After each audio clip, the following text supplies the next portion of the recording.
नमस्कार साथियों, एक और बड़ा बदलाव देखने को मिल सकता है। राजस्थान सीईटी एग्ज़ाम की बात कर रहा हूं दोस्तों। एक बड़ा बदलाव संभव है। युवा बोले रीट सीटेट की वैधता अवधि जीवन आजीवन, तो सीईटी एक साल क्यों? बिल्कुल एकदम सत्य बात है।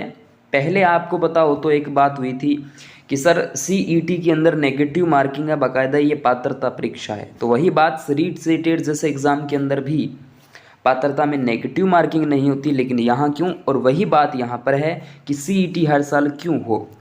ये बात कही गई है युवाओं के द्वारा और सरकार ने इस बात को गहनता से संज्ञान के अंदर लिया है मेरे दोस्तों। सीईटी की वैधता अवधि 3 साल होगी। चयन कर्मचारी बोर्ड यानी ने शुरू किया है इसका प्रयास। अन्य परीक्षाएं जो हैं यानी सीईटी के अंतर्गत जो परीक्षाएं आती है उन पर हमारा सबसे ज़्यादा फोकस रहेगा, क्योंकि दोस्तों ज़रूरी नहीं, मैं नहीं मान सकता, चाहे वो कांग्रेस सरकार हो चाहे बीजेपी सरकार हो, मैं नहीं मान सकता कि सीईटी के अंदर मान लीजिए आपको कि जितनी भी वैकेंसी मान लीजिए 10 या 11 या जितनी भी दी है वो उस साल करवा पाए क्या? ऐसा असंभव है।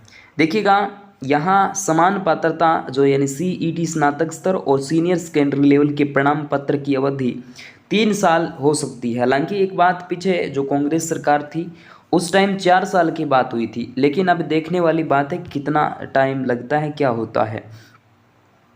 युवाओं की मांग के बाद राजस्थान कर्मचारी बोर्ड की वैधता बढ़ाने को लेकर प्रयास शुरू किया है।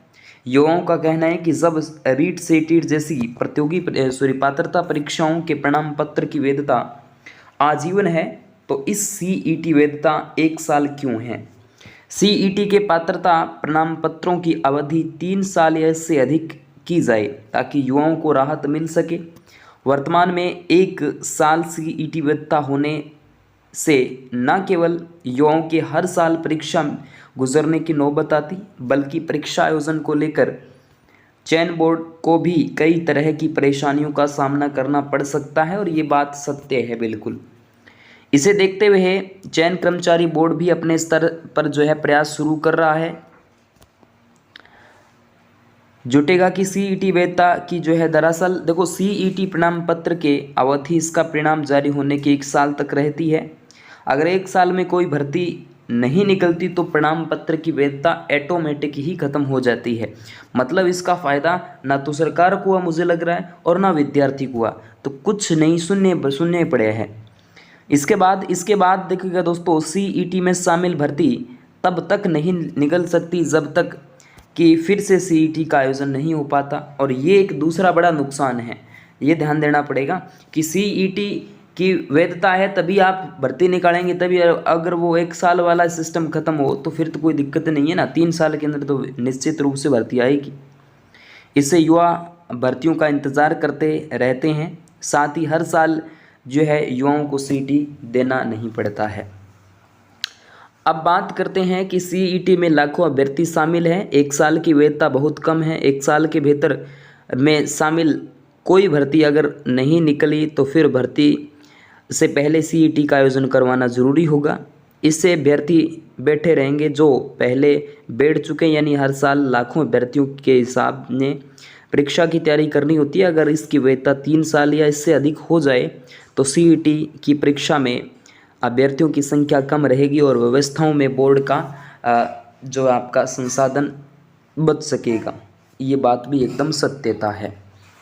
अब ऐसे बढ़ती है इस परीक्षा की संख्या। देखो, सीईटी में 12वीं लेवल की बात करें तो 16,33,632 अभ्यर्थी शामिल हुए। सीईटी 2024 के अंदर बात करें तो 20 लाख से अधिक, यानी 16 और कहाँ 20 लाख शामिल हुए। इसके लिए अभी आवेदन की प्रक्रिया चल रही है। इस तरह से सीईटी 2022 स्नातक स्तर में 11,27,659 अभ्यर्थी जो है आए थे, और सीईटी 2024 में जो स्नातक स्तर है उसमें 13 लाख के समथिंग फॉर्म आए। अगर ऐसे ही हाल रहे तो वैधता 1 साल रही तो फिर बार बार आवेदकों की संख्या कन्फर्म बढ़ेगी, क्योंकि ये तो बढ़नी है, इसमें कोई दो राय नहीं है। सीईटी की वैधता अवधि 1 साल बहुत कम है। इससे युवाओं को परेशानियों ने जिन्हें हमसे इनकी वैधता बढ़ाने की मांग की, वैधता अवधि बढ़ाने के लिए हम प्रयास करें ताकि युवाओं को राहत मिल सके। ये बात राजस्थान चयन कर्मचारी बोर्ड के जो अध्यक्ष है आलोक राज जी, उन्होंने फौजी साहब जी ने कही है। तो देखते हैं बाकी और कोई नोटिस निकल कर आता है तो आप तक ज़रूर पहुंचाया जाएगा टेलीग्राम या वीडियोज़ के माध्यम से, फेसबुक पेज के माध्यम से। ओके विद्यार्थियों, थैंक यू।